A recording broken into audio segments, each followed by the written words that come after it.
sino yung mga tao na ayaw niyang ipabanggit. Si Pulong, si Mans, si Michael Yang.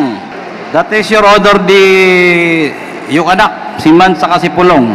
You mentioned about a certain politician na pinilit kang i-link but you refused to link him or her. Yung mortal enemy ng Duterte, Sino po? ex-senator. Sino? Please, pakiano lang po. Si ex-senator Trillanes. Yes, Your Honor. Okay.